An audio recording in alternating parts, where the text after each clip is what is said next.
বহরমপুর পশ্চিম ব্লকের রাধারঘাট ২ অঞ্চল থেকে নির্দলের ২ গ্রাম পঞ্চায়েত সদস্য এবং একজন কংগ্রেসের অঞ্চল সভাপতি আজ মঙ্গলজন নূর ভবনে যোগদান করলেন তৃণমূল কংগ্রেসে। এই মহতী অনুষ্ঠানে উপস্থিত ছিলেন জঙ্গিপুর সাংগঠনিক জেলা তৃণমূল কংগ্রেসের সভাপতি মাননীয় সাংসদ খলিলুর রহমান মহাশয়, নবগ্রাম বিধানসভার বিধায়ক কানাই চন্দ্র মণ্ডল মহাশয় এবং বহরমপুর পশ্চিম ব্লক তৃণমূল কংগ্রেসের সভাপতি আলাউদ্দিন শেখ মহাশয়। জঙ্গিপুর থেকে তরিকুল শেখের রিপোর্ট, জঙ্গিপুর টিভি। দেখুন, আজকে আমাদের নবগ্রাম বিধানসভার বহরমপুর পশ্চিম ব্লকে যে 6টা অঞ্চল রয়েছে তার মধ্যে 4টে অঞ্চল আমাদের নবগ্রাম বিধানসভা। সেই 4টে অঞ্চলের মধ্যে রাধারঘাট 2 অঞ্চল থেকে নির্দল প্রার্থী হিসেবে নির্বাচিত তিনারা 3জন, সেই সঙ্গে একজন কংগ্রেসের অঞ্চল প্রেসিডেন্টও, সেই সঙ্গে একজন প্রাক্তন উপপ্রধানও আর কি। তিনারা আমাদের মামাটি মানুষের সরকারের যে সারা বাংলা জুড়ে যে উন্নয়ন যে এগিয়ে চলেছে আর কি, সেই যে উন্নয়ন বাড়ি বাড়িতে পৌঁছে যাচ্ছে, যে উন্নয়নের জন্য আমাদের নেত্রী মমতা ব্যানার্জি প্রতিদিন সে যে মানুষের জন্য ভাবনা, মানুষের জন্য যে কাজ যেগুলো করে চলেছে তার প্রতি তিনারা উৎসাহিত হয়ে আজকে মানুষের কাজ করার জন্যই আজকে তৃণমূল কংগ্রেসে তিনারা যোগদান করলেন। কতজন মতো? আজকে 3জন নির্বাচিত জনপ্রতিনিধি জয়েন করেছেন, সেই সঙ্গে যেটা আরও আপনাকে বললাম যে একজন কংগ্রেসের অঞ্চল সভাপতি জয়েন করেছেন আর একজন প্রাক্তন উপপ্রধানও জয়েন করেছেন। সেই সঙ্গে আরও বলতে পারে শতাধিক।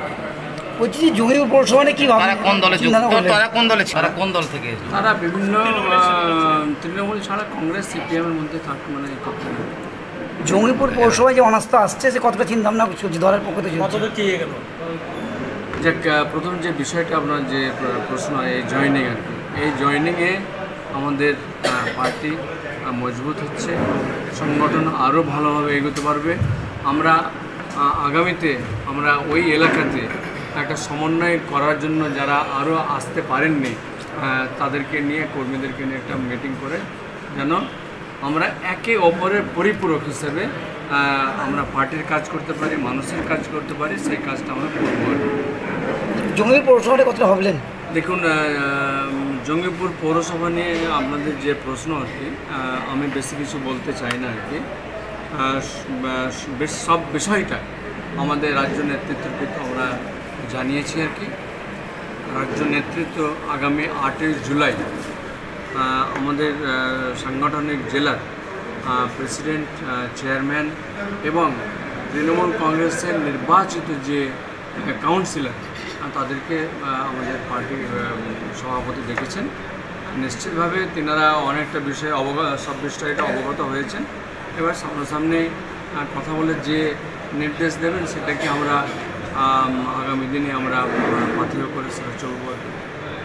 আপনাকে উদ্দেশ্য করে জাকির হোসেন অনেকগুলো কথা বলেছে, তার মধ্যে অন্যতম হচ্ছে আপনি নাকি এই সমস্ত হতা এই ঘটনা। দেখুন, ও চ্যানেলকে ছুড়েছে। জাকির সাহেব, আমার বয়স এই মুহূর্তে 65 বছর রানিং। কাজে জাকির ভাই আমার স্নেহভাজন, আমার ছোট ভাইয়ের মতো। কি বললো সেটা আমি বড় ভাই হিসাবে কিছু মাথায় নিচ্ছি। তিনি বলছেন পার্টির ক্ষেত্রে বলুক আর কি, দুর্নীতির সাথে আপনি আপোষ করেছেন, কারণ এতবার দুর্নীতি নিয়ে আপনাকে যে বলার পরেও, জানার পরেও আপনি কোনোদিনই পৌরসভার দুর্নীতি খতিয়ে দেখতে যাননি। কেন যাননি এই নিয়ে বারংবার প্রশ্ন তোলা হয়েছে। দেখুন, এটা পার্টির ইন্টারনাল বিষয়। আমি একটু আগে বললাম যে রাজ্য নেতৃত্ব 8ই জুলাই ডেকেছে, সে রাজ্য নেতৃত্ব বলবে না। বিধায়কদের ওপেন চ্যালেঞ্জ করেছেন উনি যে নির্দল থেকে, পার্টির ব্যানারের বাইরে নির্দল থেকে যে কোনো বিধানসভায় যে কোনো বিধায়ক দাঁড়াক, আমিও দাঁড়াবো, আমি জিতে দেখাবো, বাকিদের চ্যালেঞ্জ। ওনার ওটা ব্যক্তিগত বিষয়, ব্যক্তিগত। স্যার, শামসেরগঞ্জ কাণ্ডে যেসব নির্দোষরা সাজা পাচ্ছে এই নিয়ে জাকির সাহেব বলেছে কি আপনি নীরব কিছু করছেন না? হয়তো ওনার জানা নেই। আমরা এই বিষয়টা একবারে এসপি থেকে ডিআইজি, ডিজি পর্যন্ত আমরা এই বিষয়টা জানিয়েছি আর কি। কাজে বিষয়টা আমাদের ঊর্ধ্বতন কর্তৃপক্ষকেও আমাদের পার্টির জানানো হয়েছে। এই বিষয়টা নিয়ে তিনারাও ভাবছেন। আশা করছি আগামী দিনে আমরা একটা পজিটিভ রেসপন্স পাবো। আর একটা বিষয় হচ্ছে যে বাঙালিদেরকে পুরো ভারতবর্ষে বাংলাদেশি আখ্যা দেওয়া হচ্ছে এবং তাদেরকে গ্রেপ্তার করা হচ্ছে বিভিন্ন রাজ্যে। আপনি তো লোকসভার সদস্য, সেই জায়গায় দাঁড়িয়ে বাঙালি কি ভারতবর্ষের বাইরে চলে যাচ্ছে, না বাংলা ভাষা বলাটাই অন্যায় হচ্ছে? না না, এই বিষয়ে কি লোকসভায় তুলে ধরবেন? মানে কেন্দ্রীয় যিনি আমাদের স্বরাষ্ট্র দপ্তরের মন্ত্রী আছেন, ওনাকে আমি এই বিষয়টা চিঠি লিখে জানিয়েছি। পাশাপাশি আমাদের রাজ্যের যিনি সর্বোচ্চ আছেন আর কি চিফ সেক্রেটারি, তিনাকেও জানানো হয়েছে এই বিষয়টি নিয়ে। রাজ্য এবং কেন্দ্রের যেন এই বিষয়টা বার্তালাপ বা যোগাযোগ হয় আর কি, যেন আমাদের বাংলার মানুষ, দ্যাট ইজ আমাদের দেশের মানুষ, ভারতের নাগরিক, তাদের যেন কোনো সমস্যা না হয়। যে সমস্যায় পড়তে হচ্ছে আর কি, সেই সমস্যাটা যেন দ্রুত তার একটা সুব্যবস্থা হয়, আশু সমাধান হয়, তার জন্য আমরা জানিয়েছি।